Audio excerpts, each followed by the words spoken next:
Morning everyone. Today I want to talk to you about the importance of customer feedback. So it is a Thursday morning, it's fresh today, it's about 5 degrees, but not too windy and quite sunny, so decent running conditions today. And Thursdays are now where I cover past experiences in business, and this is a biggie. It's a mistake that so many people make, in that they spend their life trying to develop a new product or service they're going to put out to the market, but they don't take customer feedback into consideration. They don't take it into feedback enough. So before I go on, this is the first episode that I'm actually changed up my tech setup today. So still got my 360 action camera with a visible selfie stick, but I'm now using a wireless mic. You probably see just here, there's a little black device on my shoulder up here somewhere, which is my wireless mic now. It's actually slipping a little bit further around the side than I'd like, but anyway, there's a car coming, so I've just got to try and get past this car. But it's a Rode Wireless Go microphone set, external microphone set, so hopefully it's creating better audio quality now, because I'm hopefully going to be able to release this as a podcast at some point in the future, and the audio just wasn't up to standard with my Apple AirPods Pro that were connected via Bluetooth. So the wireless microphone, the difference being is that it's actually plugged into the camera, but it's wireless via radio frequency as opposed to Bluetooth, which is, I think, giving a stronger connection. Well, that's the hope anyway. So anyway, I digress. That's enough on the technical updates, but the things you have to go through to release content every day. So back to the importance of customer feedback. Well, I'll give you an example very, very quickly to do with the NHS actually. I do feel for the NHS, especially during COVID, but the track and trace app in this COVID lockdown pandemic, if you're not from the UK, we've got this track and trace app which is supposed to alert us if we've been in the proximity of anybody who's got who's been diagnosed with COVID. So it's supposed to keep you safe, it alerts you and all these things. My wife has she checked her app about a week ago, and she was horrified to see that she has to self-isolate for 5 days. And it's all good and well, it's all being safe. So as she followed the rules, she just isolated for 5 days. Fortunately, we are in national lockdown 2.0, so it's probably not as bad as having to isolate in the peak of summer when everybody's out. Kind of, well, not peak of summer because we were in lockdown for a lot of it, but it could have been a period where we weren't in lockdown, and she would have had to have cancelled lots of different things to kind of accommodate that. And then this morning, or late last night, it was midnight last night, was the expiry of her isolation, so she's now allowed out again. But she got a generic message saying that her test results were negative. So the feedback for that is she's never had a test. She was told to isolate because of the track and trace app, assuming she was in close proximity to someone who did have COVID, and it's come back with a message saying that her test results were negative. So basically we're assuming that they've made the mistake and issued that notification out. Just gotta let this person go past. We're assuming that she's been notified as the wrong person because she's never had a test. So somebody out there has obviously had a test, and they may or may not have got their results. I don't know, but the feedback would be they really need to double check. And in addition to this, I'm not ranting and raving about track and trace, because I fully appreciate the stress and the scale of the issue at hand here. But I also received an email this week with addressed to someone called Kevin Brittian.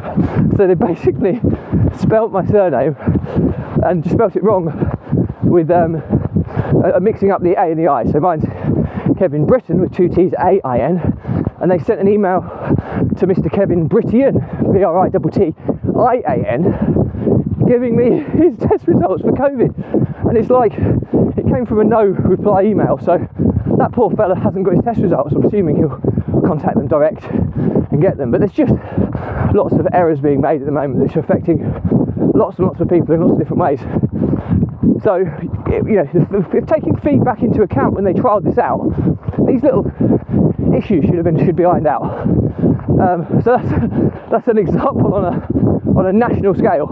But personally, I've also experienced scenarios like this where, over the course of time, the past few years, and the various businesses I've been in, I've been launching different products, different services, and many of which have failed dismally. And I wouldn't say dismally, we've got a few sales here and there, but nothing that was going to be that product or service that you could really scale up. I mean, we've done coaching programs, intensive coaching programs, kind of more evergreen-based learning platforms, and you know, the amount of work and effort that goes into these is unbelievable. I mean, we're in the process now of launching another academy product, which is an educational platform which is done by video recording with a live group session once a week. And we've gone for that model because of feedback from people that have been on. So we've done our market research, we've asked people what do they want. You know, the biggest thing that people want is a transformation in their lives, or an action plan, step-by-step hand-holding implementation of. And we've got that wrong in the past. But now, taking this feedback into account, we're building a platform which is in line with what the market is dictating. Now, that's not to say it's going to be perfect, far from it. But what we're going to do at the end of each module we release, and it's a year-long program, and it gets released in weekly modules. And a lot of this was also taken from the ideas of my good friend Josh Keegan and the profit process, or profit course that he released, and he released it in a really cool way. And I just found myself, you know, digesting the information on a week-by-week basis, doing the homework, really, really simple. And it kind of overcome that element of procrastination that when you get a course junkie that signs up for a course and then doesn't ultimately complete it or procrastinates. So giving this kind of step-by-step hand-holding approach will hopefully help with the implementation of, but also with the transformation over the 1 year program. And you know, our product at the moment is geared along people who haven't got huge amounts of money to invest, that want to get involved in property and build their property empire with little or no money. So it's taking them from the very beginning through the journey, all the different strategies they can do, and it's giving them actionable homework to do every day. And the goal is, over the 12 months, is to replace their income from property. Replace their existing income with income from property. So it'll be interesting how that goes. But the key thing that we're doing differently this time is we have a feedback section at the end of every module, and we're going to incentivise people to provide it by giving them additional one-to-one support. Sorry if it's super windy here. Hopefully the mic is picking this up better, my audio better than the wind. I have got a sound and muffler I should have put on, but I'm conscious that it will flip off whilst I'm running, so we'll see how this turns out anyway. Morning. So it'll be interesting to see how it pans out. But and what we're doing now as well is we're not spending, you know, months and months and months on building a product. We're building it 2 or 3 modules ahead of release. So even though it's a 52 module program, we haven't done all 52 modules. We're just staying a couple of weeks ahead. And what we're doing is we're going to be collating that feedback in the beta launch and allowing the customer feedback to basically help form the entire program. And I think that's a really cool way of doing things, because you're basically letting the customer build the product that they want, and you're just dropping in the education and the platform in which they can get what they're trying to achieve from the program. So yeah, so that's it's a really cool way of looking at things, and it'll be interesting. I'll be documenting the journey as always, and let you know how it goes. But the key thing is, historically, we would have spent months and months and months building that whole program, launching it, and then crossing our fingers and hoping it worked. Now we made a decision maybe 2 or 3 months ago to launch this program. We set a date that we're going to launch it at the end of November, in line with Black Friday, and we've managed to get it almost ready to launch in 3 months. And then, okay, we're going to be building it out as we go, but what it will enable us to do is build it in the right way, rather than building it in a way and hoping that it fits and meets the needs of our client base. Instead, we're going to let them dictate what they want. And okay, we've planned out the modules, but we can move them around and chop and change them somewhat. So it should make a huge difference to the customer experience. So, to summarise, do not underestimate the importance of customer feedback. It, in many cases, is the difference between something that's successful or a product and service that meets the needs of its target consumer base in comparison to the products and services that are released which do not meet the needs of the target consumer base. And you can start by doing market research in advance of any product creation. So in the idea phase, asking people, would they find this useful? Social media is so big now, you can get an opinion at the click of your fingers. So don't underestimate the importance of that phase. And then build something, but don't build it in its entirety. Just be a few weeks ahead of the first paying client, release it on beta launch, and then get feedback at the end of every module. You can give a beta launch at a discounted price on the basis that they provide feedback, which then moves you towards an official launch once it's been fully beta tested. You've got a much better chance of it being a success and striking gold rather than having another dismal flop. So that's it for me today. Hope you found this useful. As always, if you've got any questions at all, just drop me a comment. I'll respond to everyone. If there's a bigger topic, I'll do a separate vlog episode and tag you in.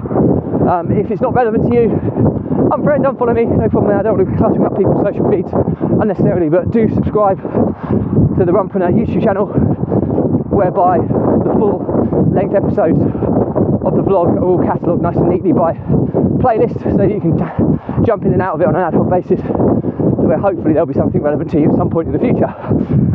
Also, make sure you join the Facebook Runpreneur community, or the Facebook group, which is where all the free resources for this vlog will be hosted. So that's it for me today.